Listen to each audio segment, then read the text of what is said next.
Palestinians in Gaza said they planned to try to cross the border into Israel Tuesday for a new round of protests to mark the 51st anniversary of the Six-Day War, when Israel was attacked by Arab armies and took control of Gaza, the West Bank, East Jerusalem, the Golan Heights and the Sinai Peninsula. Israel completed its withdrawal from Sinai in 1982 and returned the area to Egypt, and withdrew from Gaza in 2005.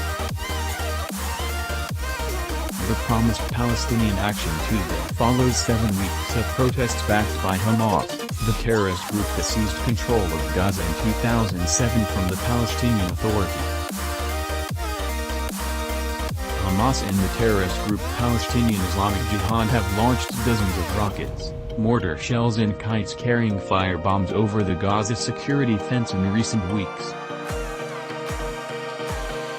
Israeli troops have killed over 100 Palestinians and injured thousands who tried to breach the fence. 2 Hamas terrorists attempted to breach the border fence with an axe Monday and Israeli forces shot 1 dead.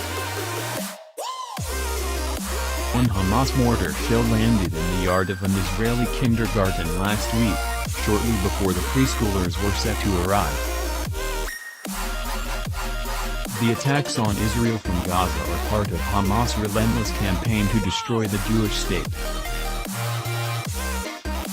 But while Hamas poses the most immediate threat to Israeli security, promoting stability and peace also depends on dealing with organizations such as the United Nations Relief and Works Agency for Palestine Refugees in the Near East, UNRWA, which professes good intentions yet creates the conditions in which Hamas can thrive. The Trump administration has been sharply critical of UNRWA, the UN Special Refugee Agency devoted to Palestinians, and chose to withhold $300 million of the annual U.S. contribution to the agency. UNRWA must stop hiring terrorists, stop letting its facilities be used by terrorists, stop glorifying martyrdom, stop erasing Israel from maps, and stop encouraging Palestinians to hold on to a right of return that actually undermines a potential two-state solution. After the extensive violence in Gaza in the past few weeks, some influential Europeans are also speaking out, including Foreign Minister Ignazio Cassis of Switzerland, UNRWA's 8th largest donor. By supporting UNRWA, we are keeping the conflict alive, Cassis said.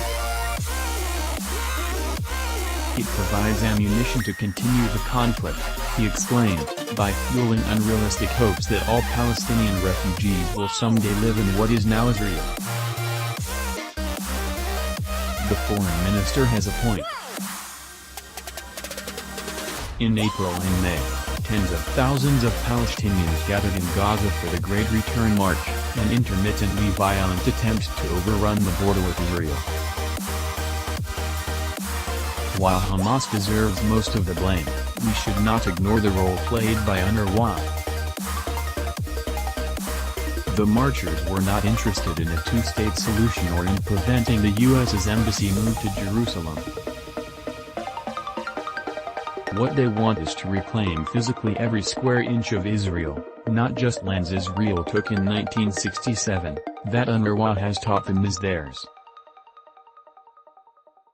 On the final day of the march, organizers falsely claimed that Israeli soldiers were fleeing, even as they were reinforcing their positions, while Hamas officials lied about the border fence being breached. Hamas led Palestinians to charge into a military zone, risking death and injury.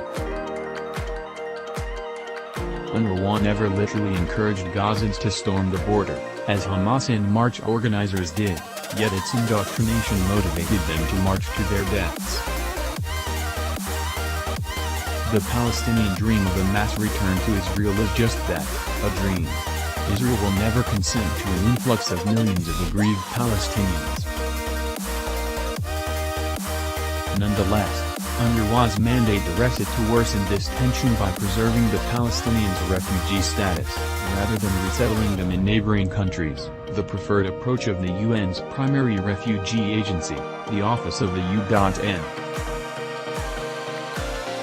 High Commissioner for Refugees, UNHCR. Furthermore, UNRWA treats Palestinians as refugees even if they are living in Palestinian-controlled lands.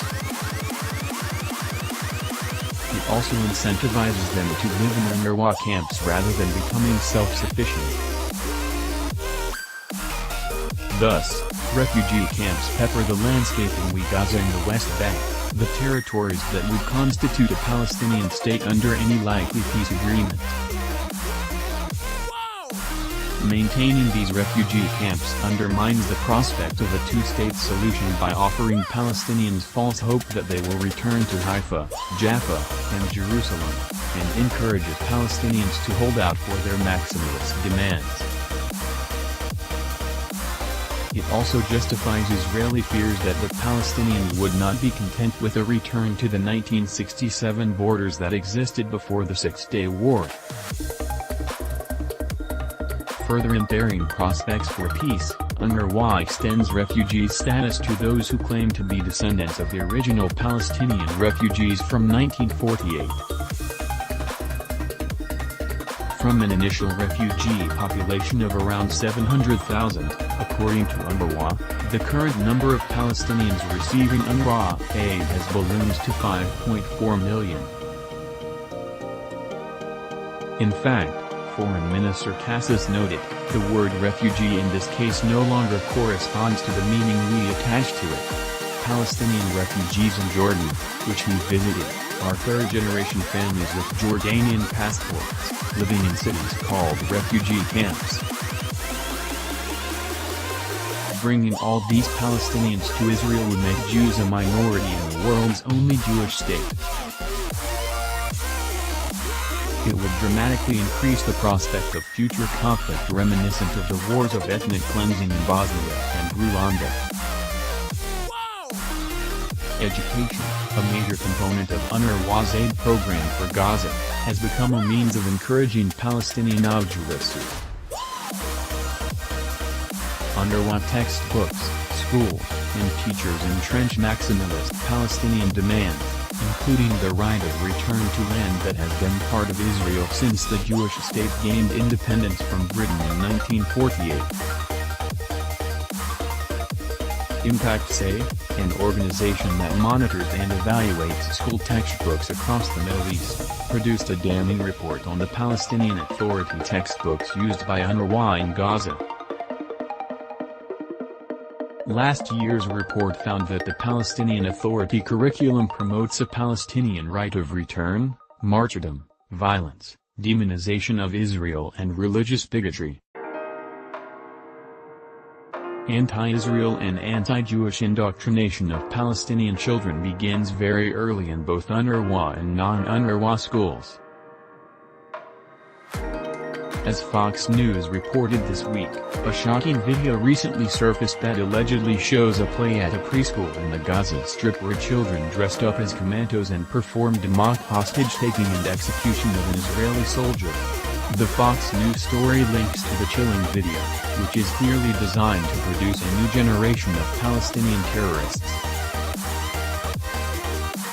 UNRWA has a lot of work to do in order to justify the restoration of U.S. funding, which amounted to approximately a quarter of the agency's budget.